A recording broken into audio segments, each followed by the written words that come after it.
abra comigo a sua Bíblia, porque hoje pela manhã eu quero falar sobre as ameaças de Satanás e o livramento de Deus. As ameaças de Satanás e o livramento de Deus. O texto se encontra no segundo livro dos Reis, lá no Antigo Testamento. Segundo livro dos Reis, capítulo de número 18, os versículos 13, 14 e 15. Segundo livro dos Reis, capítulo de número 18, 13, 14 e 15. Diz assim a Bíblia Sagrada. Eu vou ler esses versículos, mas eu não vou me ater a eles. Eu vou lidar com muitos outros versículos nesse capítulo. Então eu preciso do máximo de atenção. Preciso do máximo de atenção primeiro, porque esse não é um texto muito conhecido da Bíblia. E você que não tem muita familiaridade com a Bíblia, pode se perder. Preciso do máximo de atenção, porque eu vou continuar lendo outros versículos. E você precisa me ajudar com a sua atenção para a gente não se perder nas leituras. Capítulo 18, versículos 13, 14 e 15. No 14º ano do reinado do rei Ezequias, Senaqueribe, rei da Assíria, atacou todas as cidades fortificadas de Judá e as conquistou. Então Ezequias, rei de Judá, enviou esta mensagem ao rei da Assíria, em Laquis: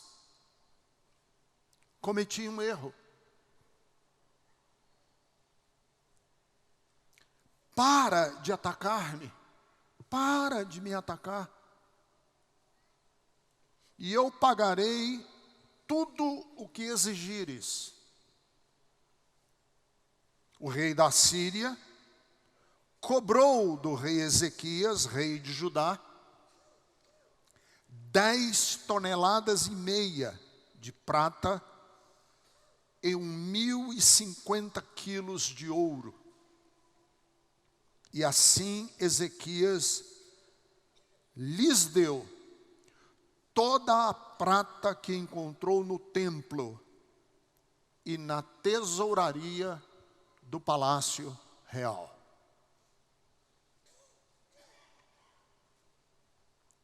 As ameaças de Satanás são humanas.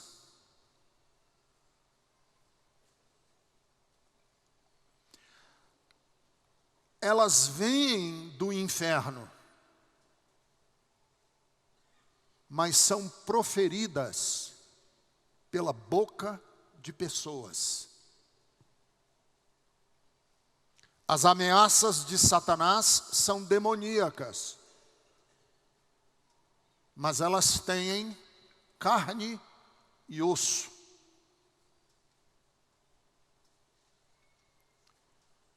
Você já recebeu algum recado do diabo?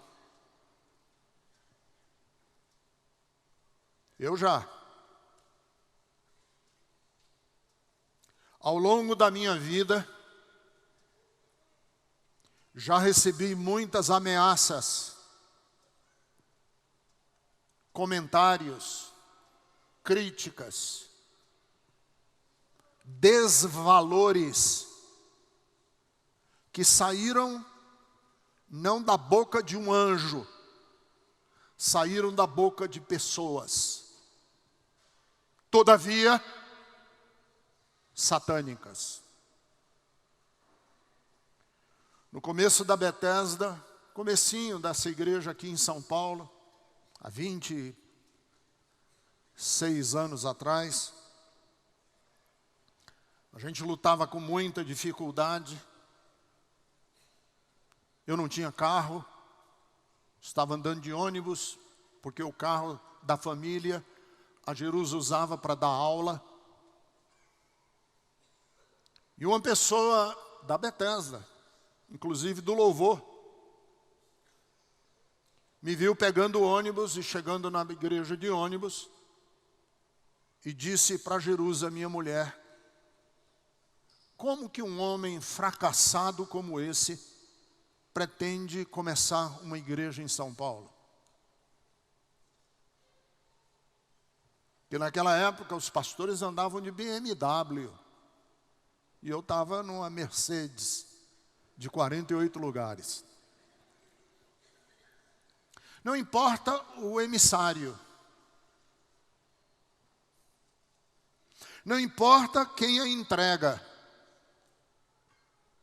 toda mensagem que você receber na sua vida, mulher que está aqui me ouvindo hoje, você que me acompanha pela internet,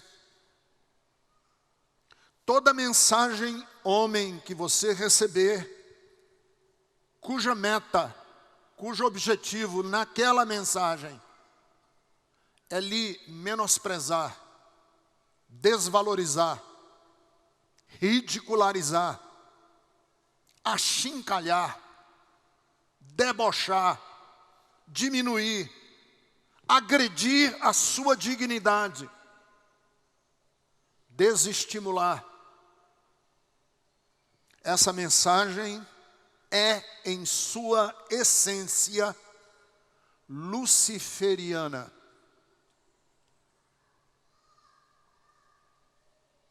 Quero falar para você que está me ouvindo e se sente abatida e triste,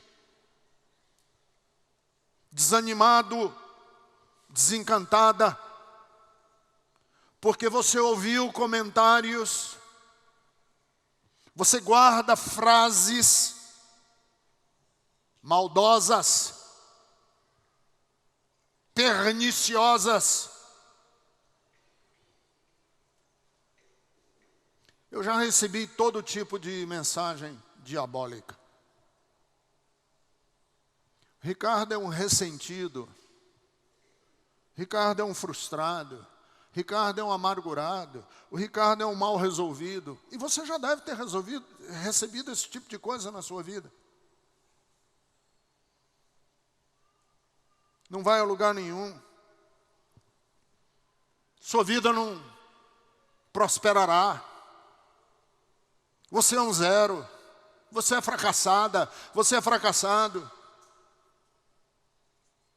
Deixa eu situá-los no contexto histórico do texto que eu li aqui para vocês. Porque, com certeza, vocês nem lembram mais do que eu li. Eu não posso perder vocês, eu falei aqui no comecinho dessa mensagem. Porque eu sei que nem todo mundo gosta de história, e quando a gente entra nesses detalhes, a pessoa fala, já me perdeu. Não, calma, não posso perder você, vem comigo. Existia Israel e Judá. Os dois eram diferentes. Israel ficava no norte. Judá ficava no sul. Eram divididos, igual como tem Coreia do Norte e Coreia do Sul.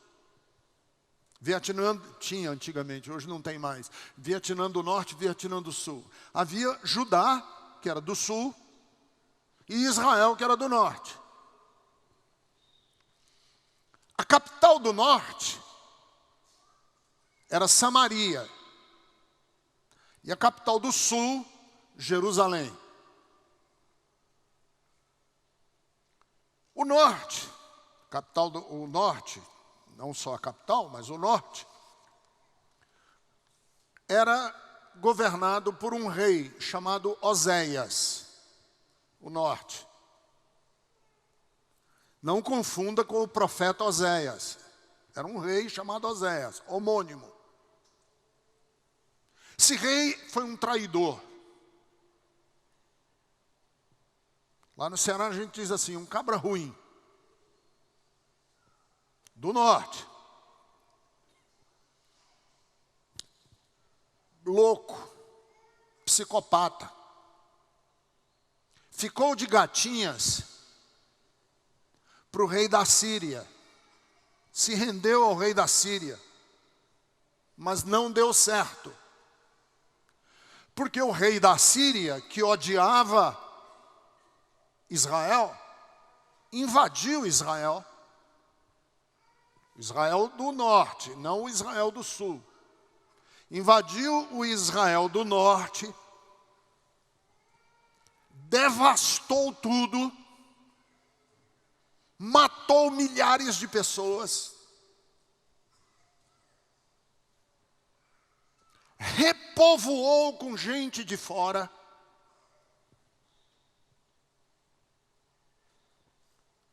E nessa bagunça que estava acontecendo no reino do norte,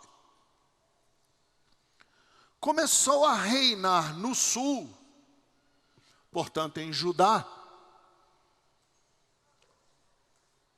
um moço, um rapaz, um jovem rei, chamado Ezequias. Estão comigo ainda ou eu já perdi vocês? O reino do norte está devastado e no reino do sul, um rapaz jovem, com força, com vigor, chamado Ezequias, começa a reinar no reino do sul, em Judá. Ele tinha 25 anos.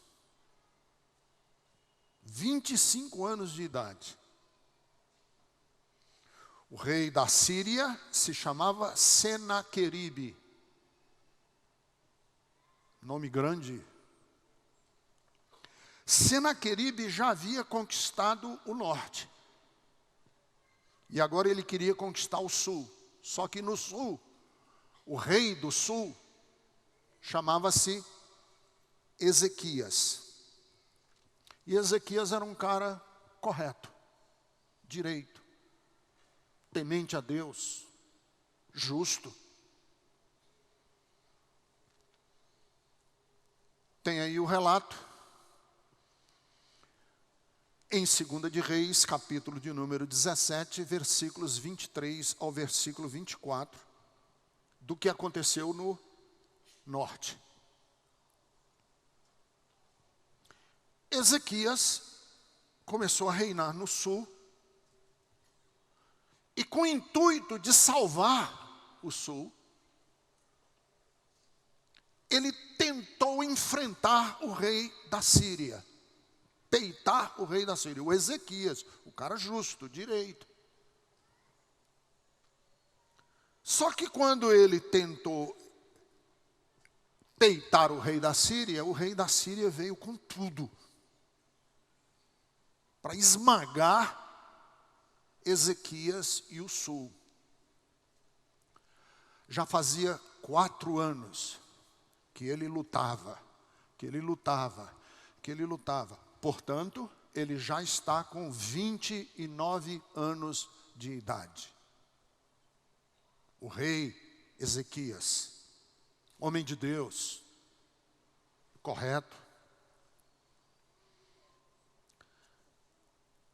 2 de Reis, capítulo 18,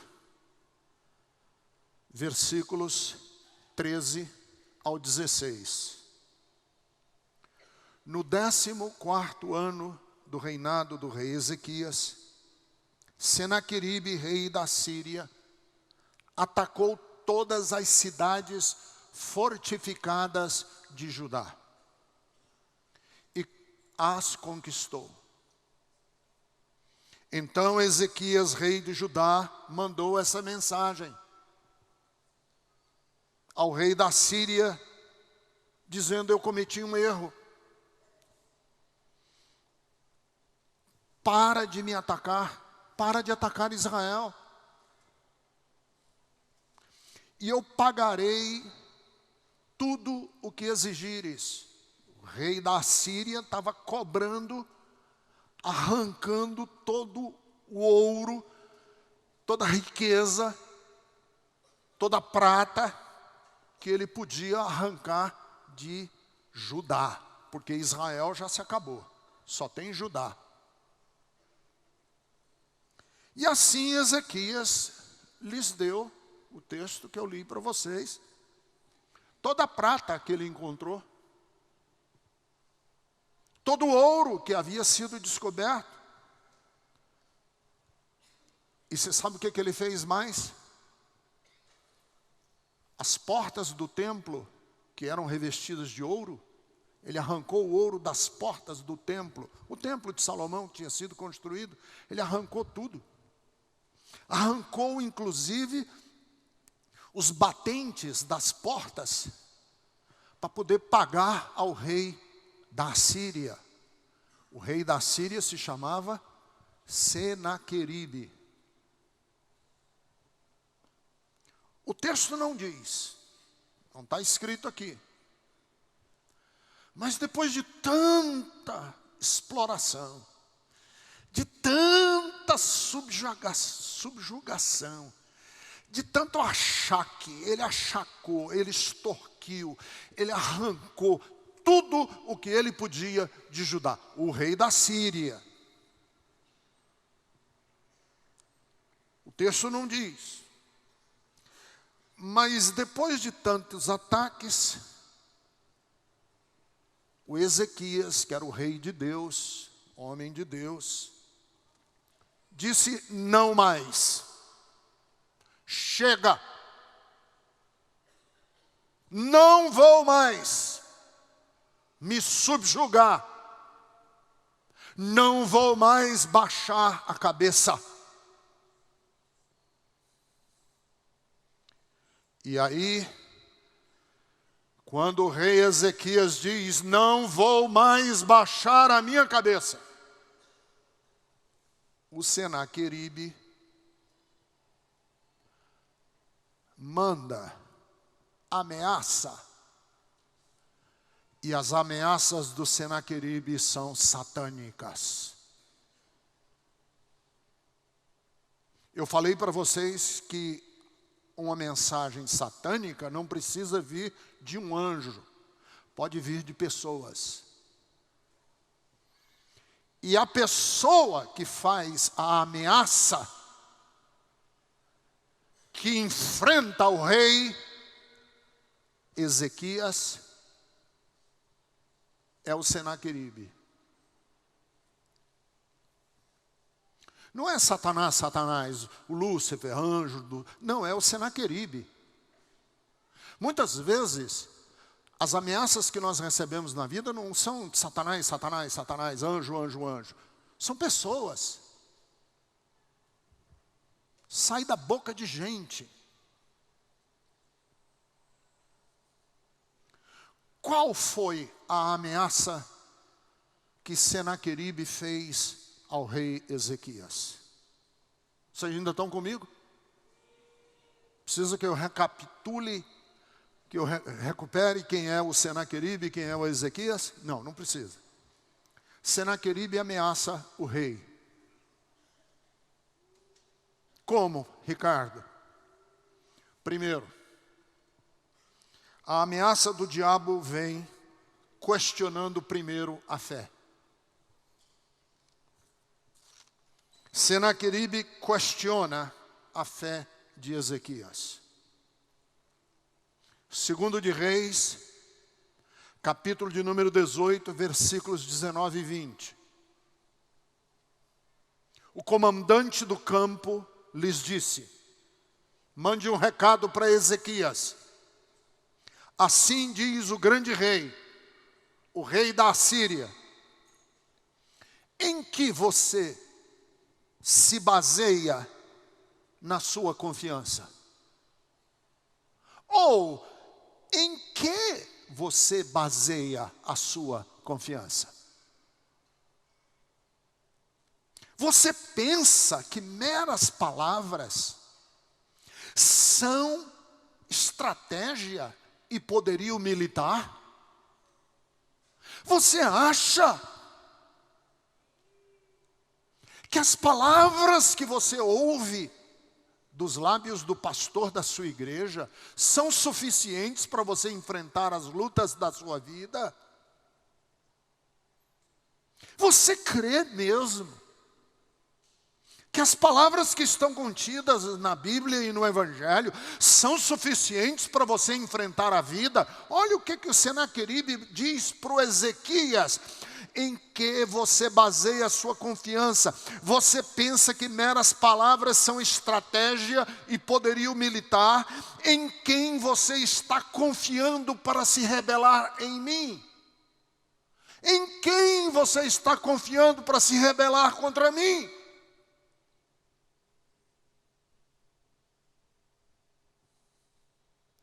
Você acredita mesmo que sua coragem, essa sua intrepidez, tem sustentação na vida?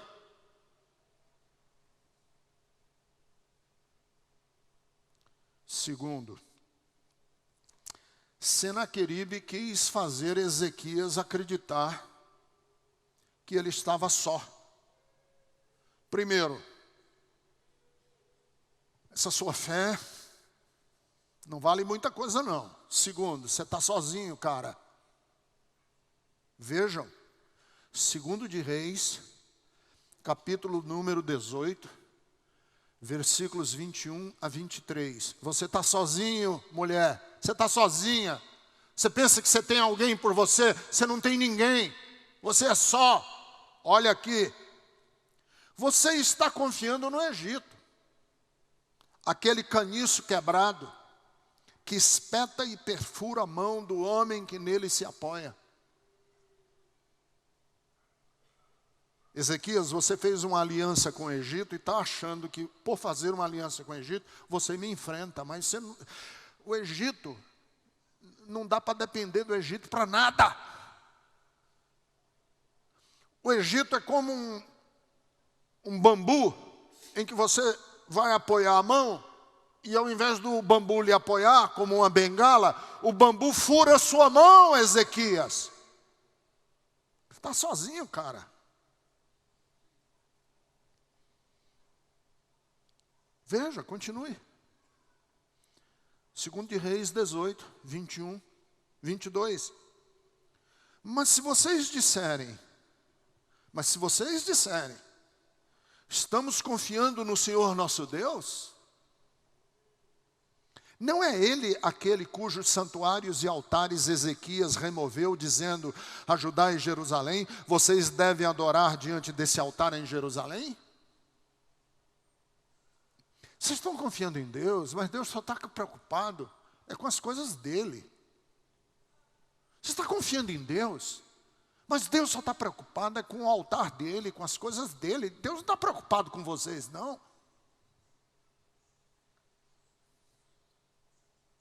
Você está sozinha, mulher. Continue, versículo 23. Aceite, pois, o desafio. Isso aqui para mim me mexe, me desafia, me deixa louco da vida quando eu ouço essa ameaça de Senaqueribe. Aceite, pois, o desafio do meu senhor, o rei da Síria. Eu lhe dou 2.000 cavalos, se você tiver cavaleiros para ele. Você está sozinho. Eu sou capaz de te dar 2.000 cavalos, mas você não tem 2.000 pessoas para montar esses cavalos. Você está sozinho, cara. Sua vida é só. Aqui está. Você espera a ajuda do Egito? E o Egito não vai lhe ajudar. Você espera a ajuda de Deus? E Deus não vai lhe ajudar. E você espera a ajuda das pessoas? E você não acha ninguém. Terceiro, Senaqueribe queria fazer Ezequias acreditar que ele agia com a permissão e com o mando de Deus. Foi Deus. Quem está te devastando é Deus. Eu estou aqui a mando de Deus. Olha, 2 de Reis, capítulo 18, versículo 25. Além disso, será que vim atacar e destruir este lugar sem uma palavra da parte do Senhor? Você acha que eu, Senaqueribe, estou te atacando sem que Deus tenha me dado permissão, ou sem que Deus tenha me mandado? O próprio Senhor me disse que marchasse contra este país e o destruísse. Olha que mentira satânica. Sou eu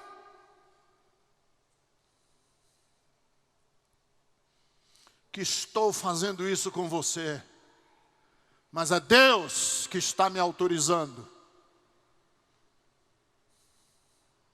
Tem muito marido que oprime a mulher embaixo dessa lógica. Tem muito pai que oprime o filho com essa lógica. Eu estou te perseguindo, mas eu tenho, porque eu sou cabeça dessa família, e eu posso te destruir se eu quiser, porque eu tenho autorização do céu.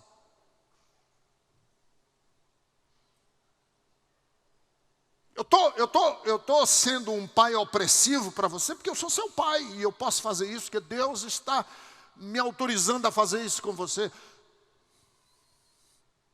Eu posso fazer um monte de besteira com o país, porque Deus está me autorizando, como governante desse país, a fazer o que eu quiser.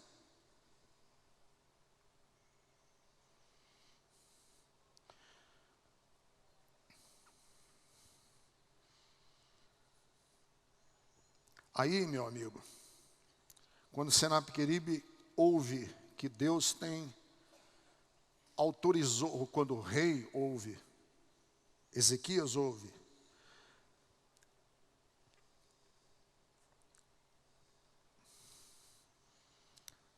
que Senaqueribe está usando o argumento divino para oprimir. E ele ainda diz, o rei, não dê ouvidos a Ezequias, 2 de Reis 18, 31 e 33. Não dê ouvidos a Ezequias. Assim diz o rei da Síria. Façam paz comigo e se rendam. Por quê? Porque o Senaqueribe estava agindo, entre aspas, pretensamente, com a autorização de Deus. E aí a resposta de Deus qual foi? Porque isso aqui é a ameaça do diabo. Essa aqui é uma ameaça satânica. Mas vem a resposta de Deus para o rei Ezequias. E qual é a resposta que Deus dá a Ezequias? É a resposta que Deus quer dar para você. É a resposta que Deus quer dar para Betesda. Qual é a resposta de Deus? Para a ameaça do inferno. 2 de Reis, Ezequias ora, no capítulo de número 19, e a oração de Ezequias é linda. Capítulo 19 do 2º livro dos Reis, versículo de número 14. Ezequias recebeu a carta das mãos do mensageiro e leu. Subiu ao templo do Senhor, estendeu aquela carta de ameaça diante de Deus e disse: dá ouvidos ao Senhor, vê. Ouve as palavras que Senaqueribe enviou para insultar o Deus vivo.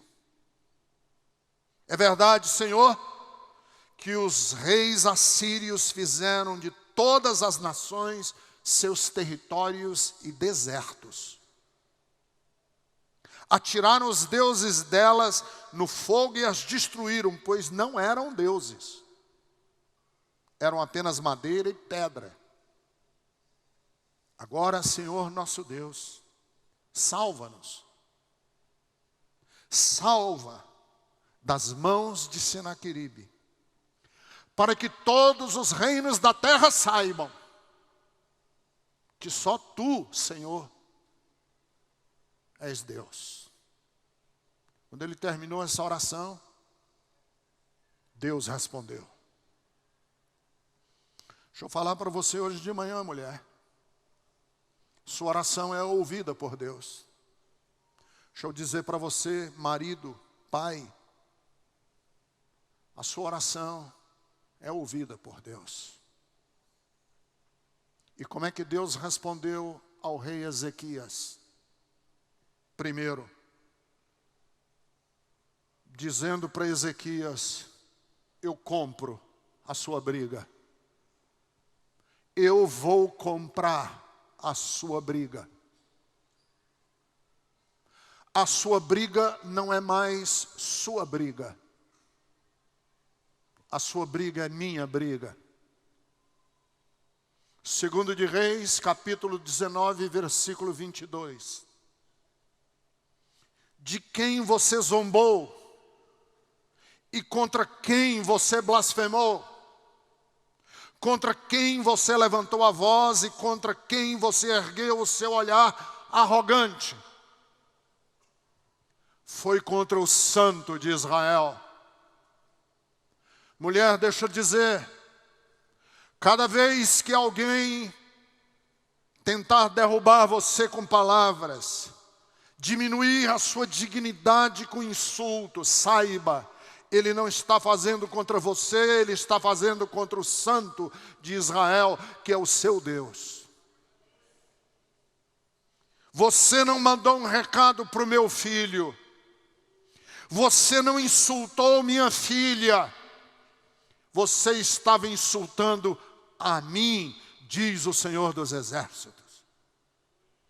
E se essa palavra de Deus estiver no seu coração, como ela entrou no coração de Ezequias, eu posso lhe dizer, meu amigo e minha amiga, não importam as tempestades que se juntarem na porta da sua vida, você terá com Deus forças de enfrentar qualquer tempestade, porque está escrito, aquele que ouve a minha palavra e cumpre, é semelhante a um homem que edificou sua casa sobre uma rocha.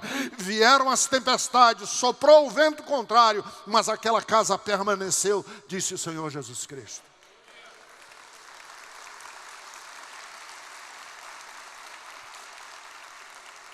Como que Deus enfrenta as ameaças de Senaqueribe? Prometendo a Ezequias imunidade. Imunidade. Segundo de Reis, capítulo 19, versículos 32 e 33. Portanto, assim diz o Senhor acerca do rei da Assíria: ele não invadirá esta cidade, nem disparará contra ela uma só flecha. Não a enfrentará com escudo, nem construirá rampas de cerco contra ela. Pelo caminho que veio, voltará. Não invadirá esta cidade, declara o Senhor. Mas de que imunidade nós estamos falando? Não é imunidade física. Não é uma imunidade, uma blindagem exterior. Porque está escrito em João 16:33, que no mundo sofrereis aflições. Que tipo de imunidade o Senhor diz que nenhuma flecha? É uma imunidade interior. Tu guardarás em perfeita paz aquela cujo propósito está firme em ti.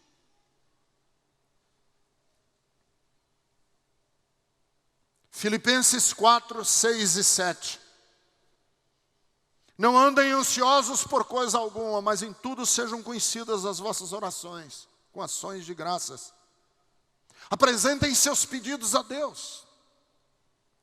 E a paz de Deus, que excede todo entendimento, guardará os seus corações e as suas mentes em Cristo Jesus. Por mais que o diabo ataque, por mais que Lúcifer abra as porteiras do inferno contra a sua vida, minha alma, meu coração se manterá sereno, em paz, porque eu sei em quem tenho crido e sei que Ele é poderoso e há de se levantar no último dia. Eu ouvi uma história muito interessante, recentemente, de um jovem pastor que foi visitar um velho pastor, ou um pastor já velho. O pastor estava velho, doente, velhinho, na cama. E o jovem pastor chegou lá e viu a casa do pastor já velho. Uma casinha simples. Ele era um homem pobre. E estava, obviamente, perto de morrer. E o jovem pastor, quando viu o outro pastor já velhinho, sem riqueza, sem pobre, ouviu o diabo na sua mente dizer assim: está vendo? É isso que vai acontecer com você quando você estiver velho. E o jovem pastor, naquela hora, disse assim para ele mesmo: eu farei de tudo para nunca ficar pobre como esse pastor ficou pobre. Resultado, a igreja dele se transformou num mercado de um balcão de vender bênçãos. Começou a negociar todos os valores. Começou a entrar numa teologia louca, porque ele queria responder no fundo da cabeça dele uma ameaça do diabo. É isso que sucede quem confia em Deus. Qual foi a ameaça de Senaqueribe? É isso que vai acontecer com você se você continuar confiando no seu Deus. Mas a resposta que Deus dá ao profeta Ezequias é: pela porta que ele entrar, ele vai sair de volta. Vá de retro, Satanás, porque aquele cuja mente está firmada em Deus sabe que a nossa esperança... Olho para os montes e me pergunto: de onde virá o socorro? E a minha alma responde sempre afirmativa: a tua bênção, a tua salvação, o livramento de Deus vem do Senhor. Não vem de maracutaia, não vem de erro, não vem de nada. Mantenha-se firme, mulher, mantenha-se firme, homem, porque Deus vai te conduzir até o porto final. Aleluia. Vale a pena esperar em Deus. Eu gosto muito de uma frase do Martin Luther King, e o Barack Obama repete essa frase algumas vezes em alguns discursos, em algumas entrevistas que ele deu. Perguntaram para o Barack Obama se ele era pessimista ou se ele era otimista. E o Barack Obama repetiu a frase do Martin Luther King. Ele disse assim: no curto espaço de tempo, as coisas estão desandando.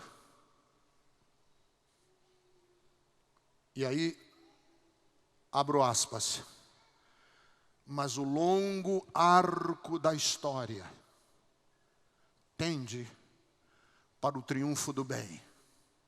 Eu tenho que crer nisso. Eu tenho que crer. E eu quero que você creia.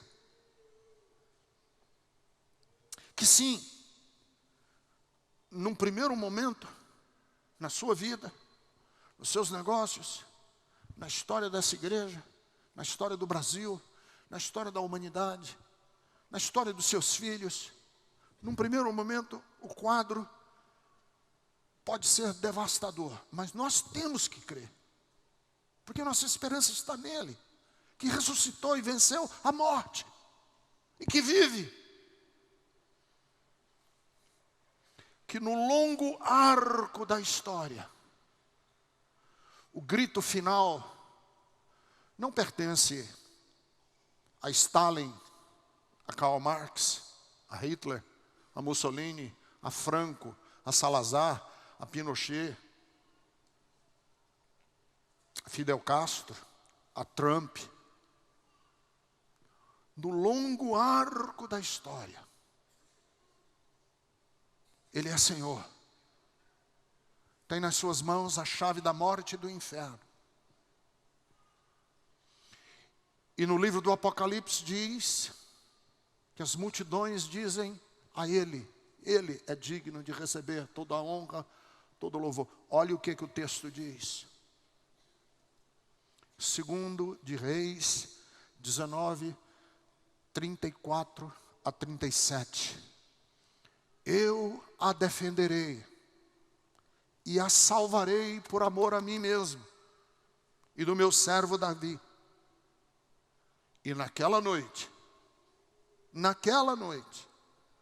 o anjo do Senhor saiu e matou 185.000 homens no acampamento sírio, ou da Síria.